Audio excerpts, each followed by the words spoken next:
Josh brought his mother out in a wheelchair onto the stairwell. "I'll be quick, Mum. Just need to grab my jacket and we'll go."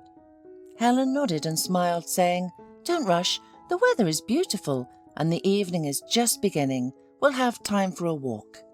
She wanted to say more, but at that moment Sarah, the nosy neighbour who knew everything that happened in the apartment building, appeared from the neighbouring apartment. It was impossible to hide from her curious eyes, and all the neighbours had resigned themselves to this. Helen also knew that it was almost impossible to escape from the ubiquitous Sarah, and prepared herself for questioning.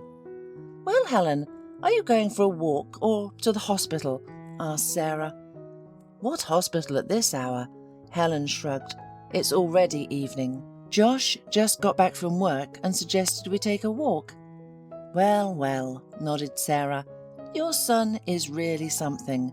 Everyone should have a son like him. He didn't abandon you. He takes care of you and earns good money. And my good-for-nothing son only learned how to hang out with his buddies. And you know that this won't lead to anything good. I've told him so many times, used you as an example, but he doesn't care. And if something happened to me, he wouldn't lift a finger. I feel like the nursing home is going to be my home in my old age." "Stop it, please." Helen tried to calm her neighbour. "Everything will be fine for you." "Okay, sorry for complaining," Sarah said, and then perked up. "When is your Josh getting married? Why do you keep him tied to your wheelchair all the time? He's a good guy, and you've tied him to your wheelchair. It's not good, Helen. He needs to start his own family and have children." At that moment, Josh emerged onto the stairwell with a warm blanket in his hands. He had heard the neighbour's last words and frowned. "Ah, Sarah, good evening. Let us figure out how we live our lives." He sat down in front of his mother and carefully wrapped her feet. Then he smiled and said, "So, are we going?" "We're off," Helen laughed, no longer paying attention to the neighbour. Sarah, snorting contemptuously and muttering something under her breath, disappeared behind her own door. Helen silently gazed at the yellowing maples in the alley for a while, then turned to her son and said, "Josh, but our neighbour is right. You have no personal life because of me. You don't go anywhere or meet any girls. It's time for you to get married." Josh smiled at his mother and said, "Mum, maybe it's just not my time yet. I don't want to get married just to have a wife. I want to love and be loved truly, in sorrow and in joy." Helen didn't respond and just sighed softly. Once upon a time she had dreamed of this herself, and after meeting the handsome Harris, she had fallen madly in love with him. He knew how to court her beautifully, was the soul of any company, loved to make people laugh, and did so infectiously that everyone around him started to smile. "Why do you need this chatterbox?" Helen's mother worried when her daughter told her about the upcoming wedding. "He's like an empty box, pretty on the outside, but there's nothing inside." "Mum," Helen protested, "how can you say that? Harris isn't like that. He's cheerful and kind, and he loves me very much, and we will definitely get married." "Yes, please get married. Who's stopping you?" her mother shrugged. "But just don't regret it later. Life is long and complicated. Candy and flowers are only temporary things, and often love disappears with them, if it wasn't real, of course." "Mum, why do you say that?" "Because I've lived enough, and I know this life from different sides, and I see people under a microscope. Of course, God forbid that I'm wrong, but still, your Harris is not a reliable guy." Helen only waved at her mother's words, and soon she and Harris became husband and wife. The first years of their life together were the happiest for Helen, but gradually she began to notice that Harris was not as perfect as she had thought. Helen was particularly unhappy with her husband's frequent meetings with his friends on various occasions. When she told him about it, Harris retorted, "You're acting like an old woman. Relax, we're young and should make the most of life. Tomorrow is Ben's birthday, and all my friends are going to his summer house. They're expecting us too." Helen pointed to her belly and said, "Where should I go? I'm going into labour in 2 weeks. I don't want anything to happen." Harris frowned and said, "You're always complaining and thinking of bad things. Okay, I won't go. Do you feel better?" "No, I don't feel better," Helen replied. "I just want to be with you. You know how worried I am.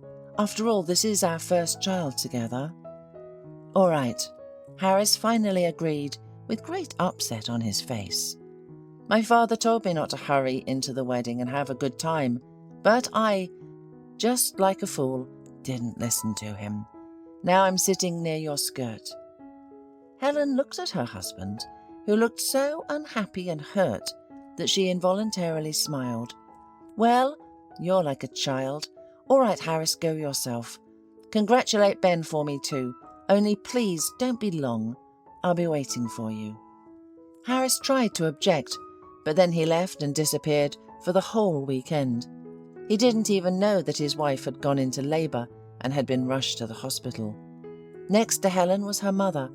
She did not say a word about her good-for-nothing son-in-law to her daughter, but Helen already saw everything with her eyes. "Mum, he'll come, you'll see. And everything's going to be okay. He didn't know Josh would be born in such a hurry. It's still 2 weeks away. And don't look at me like that. Harris and I are really doing great." Harris didn't show up until the day he was discharged. Helen immediately noticed the blue shadows under his eyes, and he hid a guilty look. "I'm sorry. My men and I learned that I became a father and could not stop to celebrate. Well, you understand. It's such an amazing occasion." Helen wanted to yell at her husband, but she held back and kept silent. After all, Harris's face shone with such happiness when he took their son in his arms that she immediately forgave him everything. She loved him sincerely and did not yet know how many times she would have to forgive him in the future. Her mother only shook her head and said, "No, you can't change my mind. I see what a bad husband you have, and he'll throw something else at you, as you'll see. But your son will be a good boy.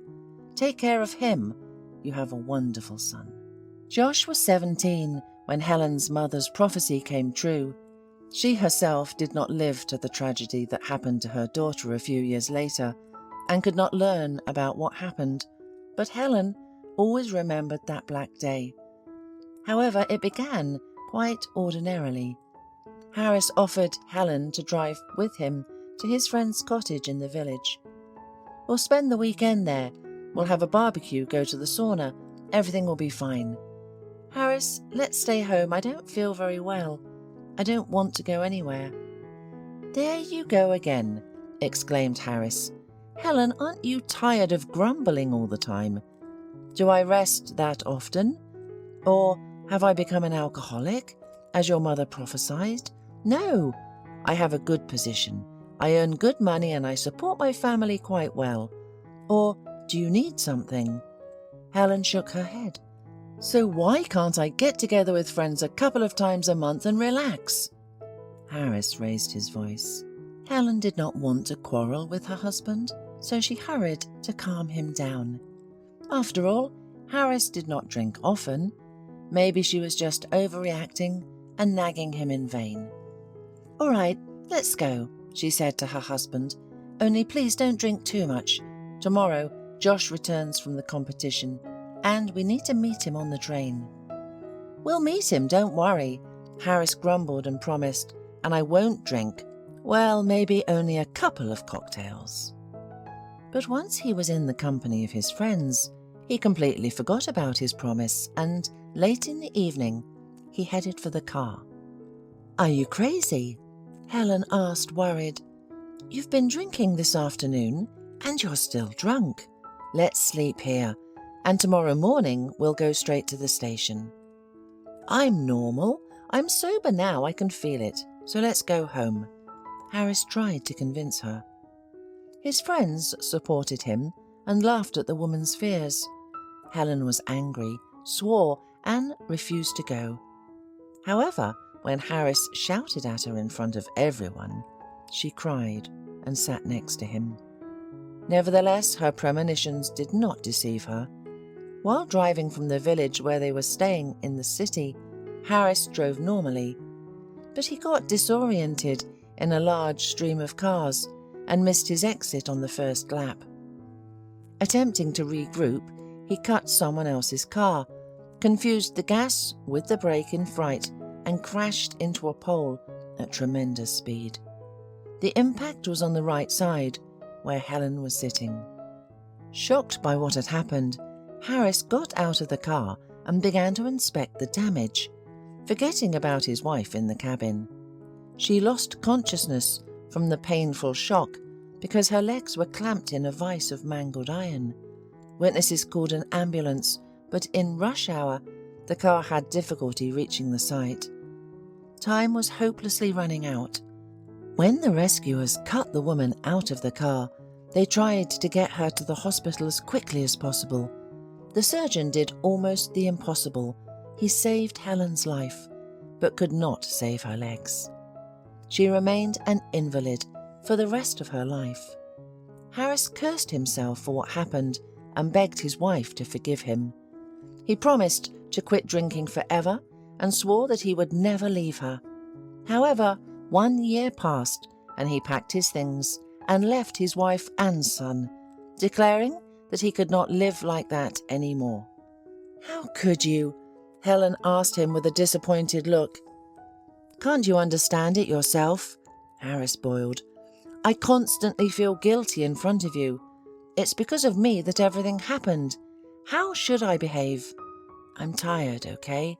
And in general, I'm sorry, but I found someone else. I love her, and I only want to be with her." "I hate you," Josh shouted, attacking his father with his fists. "Go away and never come back. We'll live without you. Understand?" Harris grinned, pushed his son away, and slammed the door behind him, cutting off everything that connected him with his family. Helen's heart always ached when she heard her son crying at night. But during the day, he never once showed her his weakness, and she let him get over his resentment toward his father. Time passed, and Josh became an adult, but he never left his mother. He took care of her, paid for her treatment, and made sure that she did not need anything. After work, he hurried home, forgetting that it was time for him to organize his personal life. This upset Helen, who was sure that it was because of her that he did not have relationships with girls. She tried to talk to her son, but he always answered her with a smile. "What are you saying, Mum? What does this have to do with you? I just haven't met the one I could love yet." And then one day a miracle happened. Once in the pharmacy, Harris did not have enough money to pay for his medicine. The pretty young cashier smiled at him and said, "I'll pay extra for you, don't worry. You'll be able to bring it back." "Thank you. I will definitely pay back the debt," promised Josh, and the next day he came to her with flowers. The girl's name was Faith. She willingly accepted Josh's courtship, gladly got acquainted with Helen, and sometimes came to visit them. Helen saw that they were in love with each other and was just happy for them. She liked Faith very much. It was immediately obvious that she was not spoiled, worked hard, was caring, and was very attentive to other people. "Son, are you and Faith serious?" asked Helen when they walked along the alley near their home park. "She's a good girl, but you never told me about your plans." Josh adjusted the plaid on his mother's lap and smiled. "Tomorrow I'll meet her parents. Faith has no father. He died when she was very young. Her mum lived alone for a long time. Then she met a man. They've been living together ever since." "So Faith was raised by her stepfather?" Helen asked. "It turns out so," said Josh, "but she speaks very well of him. She says he's kind and caring." "Well, that's good," Helen said. "They will like you very much, I know." The next evening, Josh went to Faith's house. When she opened the door, He handed her a bouquet of flowers and another one prepared for her mother. But suddenly, the flowers fell out of his hands. Harris, Faith's stepfather, came out from the kitchen to meet the guest, and now he was looking at his son confusedly. Faith, not understanding anything, froze on the spot. "Josh, what's going on? Come on in, I'll introduce you." "No, I don't need it," Josh said, and Faith recoiled, seeing his face distorted with anger. "Why didn't you tell me this thing is your stepfather?" "What are you talking about? How dare you?" she said in confusion. "You have no right to be so rude and use such words." "He has the right to do that, Faith," Harris answered quietly. "I'm his father. It was because of me that Helen suffered and remained disabled for the rest of her life. I left her. I couldn't endure it. I broke down, and as you can see, Josh hasn't forgiven me." Realizing what was happening, Faith and her mother were aghast, and Josh angrily said, "You're not my father. You're a scumbag and a traitor. I don't want to know anything about you." He abruptly turned around and left. Faith rushed after him and caught up to him, but he snatched his hand away. "Go to your daddy, and I hate you all of you." Faith was frightened, thinking that he would hit her, and quickly covered her face with her hands.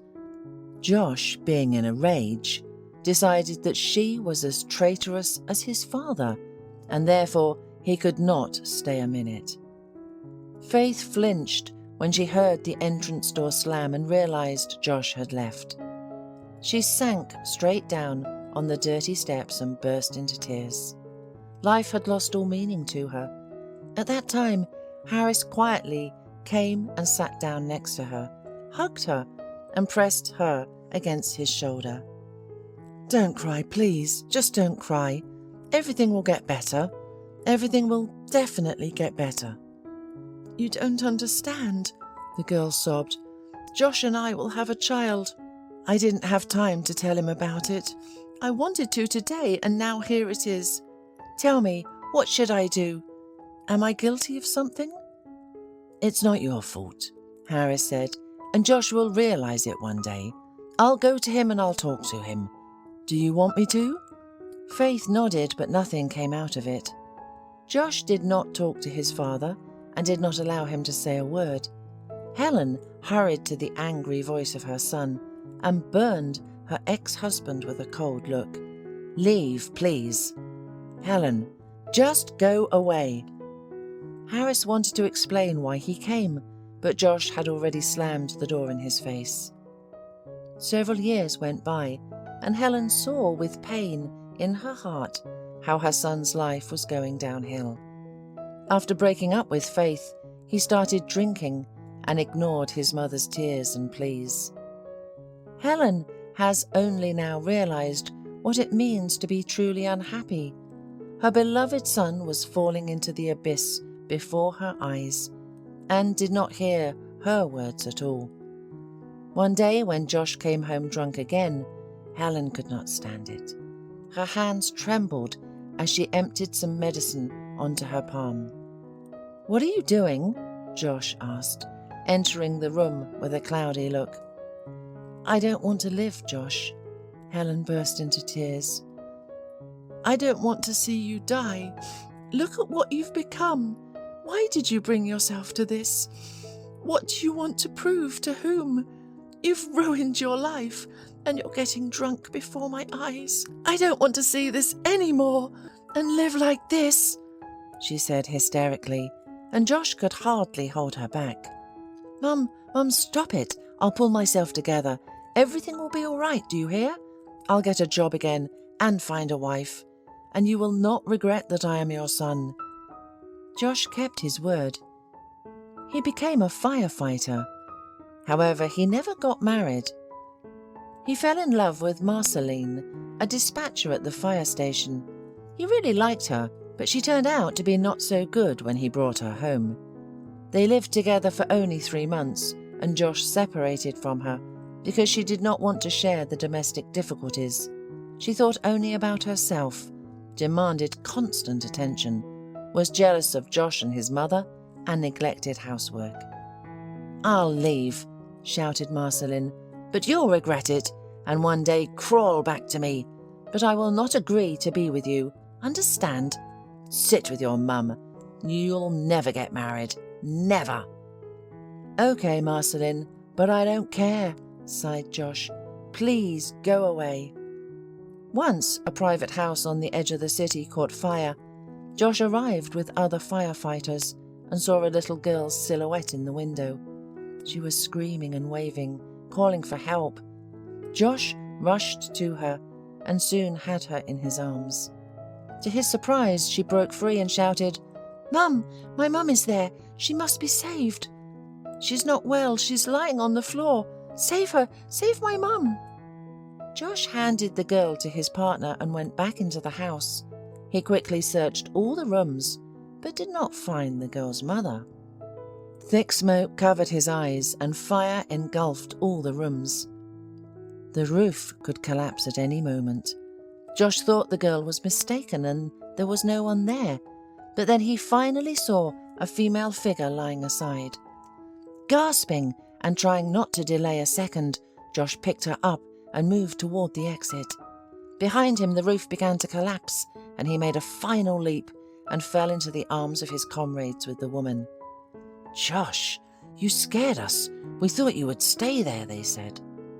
At this moment, the woman was taken by doctors, and her daughter was crying nearby. "Mummy, Mummy!" Josh approached her to comfort her, but then looked at her mother and was stunned.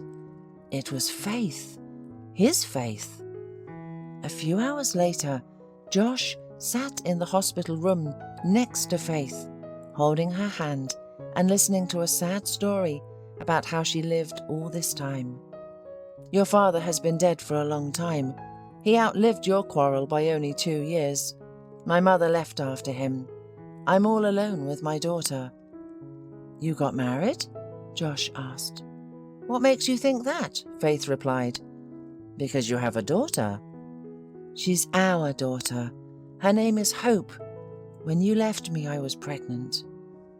Josh fell on his knees in front of Faith's bed, begging for forgiveness for all the stupid things he had done.